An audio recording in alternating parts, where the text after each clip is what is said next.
tardes, ¿cómo están todos? Un saludo para todos. Vamos a hacer un conversatorio en estos momentos sobre la educación, la cultura y la inclusión. Entonces, bienvenidos y bienvenidas a este espacio donde la educación se piensa, se cuestiona y se transforma. Soy María Serrano. Y yo soy Shirley Rubio y hoy te invitamos a reflexionar con nosotras sobre cómo los enfoques sociocultural e interseccional nos ayudan a comprender la educación no solo como un proceso académico, sino como una herramienta de cambio social. Pero antes de comenzar, pensemos algo. ¿Realmente la escuela está educando para la vida o solo para pasar exámenes? ¿Estamos preparando a los estudiantes para adaptarnos o para transformar su entorno?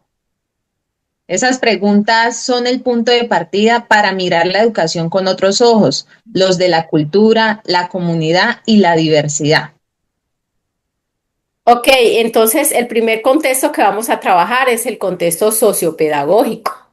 Imaginemos una escuela ubicada en el barrio donde conviven distintas realidades, niños con recursos y otros niños en situación de vulnerabilidad. ¿Puede esta diversidad ser una riqueza y no un obstáculo? Claro que sí. Como decía Paulo Freire, 1970, nadie educa a nadie, nadie se educa solo. Los hombres se educan entre sí, mediatizados por el mundo. ¿Esto qué significa? Que el contexto social no es el problema, es el punto de partida del aprendizaje. Entonces, si el contexto social no es el problema, surge una pregunta clave.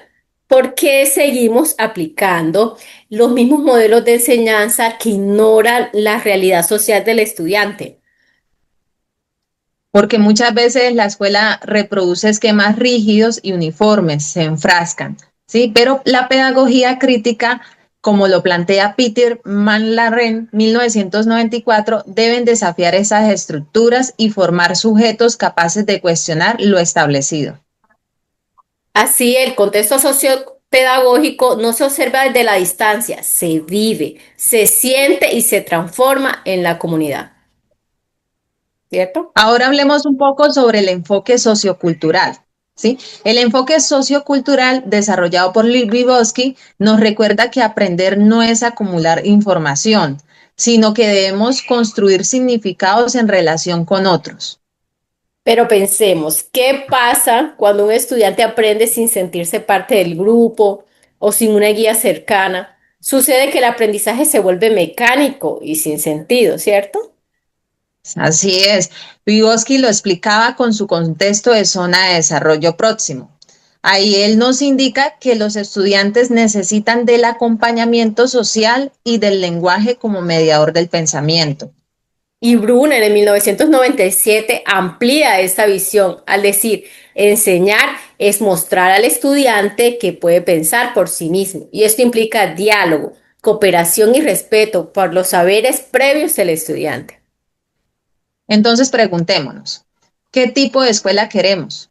¿Una que transmita conocimiento o una que construya colectivamente? Bueno, desde mi perspectiva, la respuesta es clara. Necesitamos una escuela donde aprender signifique participar, crear y transformar. Una escuela viva, conectada con la cultura, con la voz de sus estudiantes. Así es, compañera. La interseccionalidad.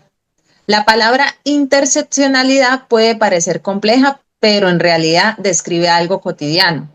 Todos vivimos distintas identidades a la vez, todos somos género, clase, cultura, edad, y eso influye en nuestras oportunidades.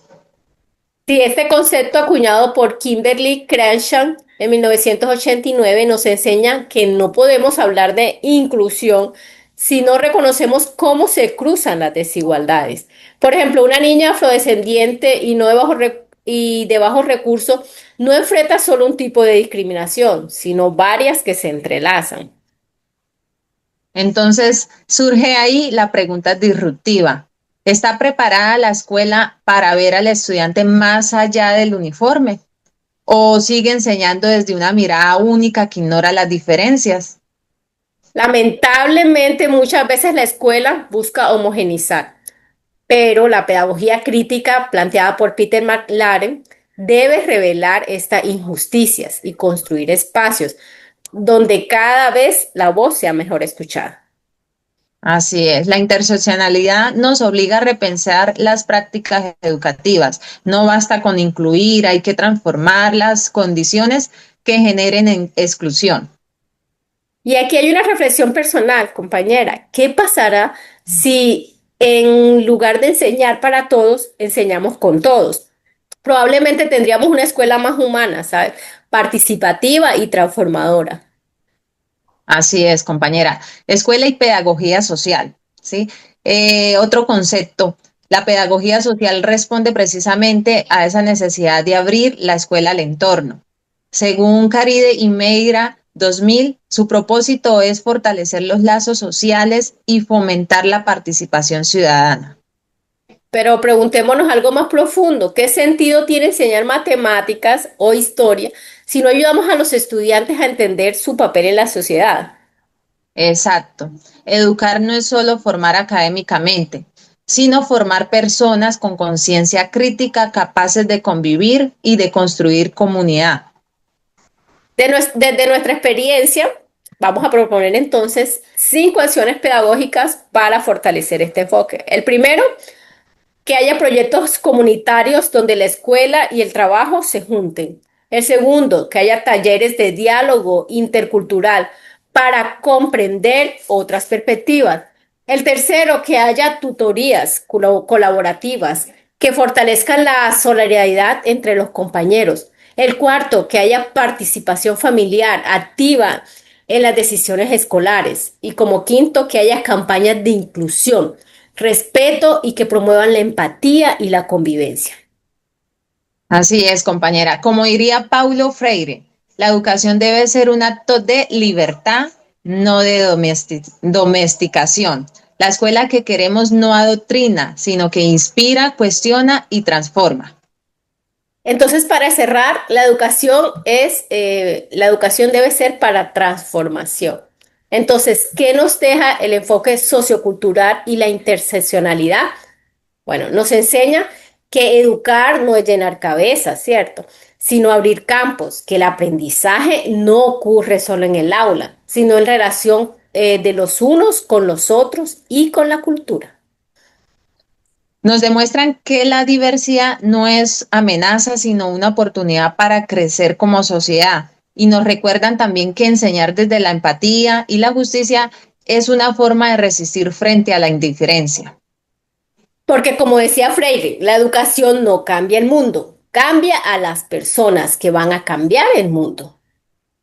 Así es, y desde esa convicción creemos que una educación crítica, sociocultural e interseccional es el primer paso para construir un futuro más justo, más humano y más consciente.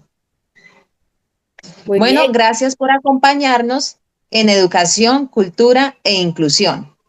Les habló María Serrano y Shirley Rubio. Hasta el próximo episodio donde seguiremos aprendiendo, pero sobre todo desaprendiendo para volver a empezar.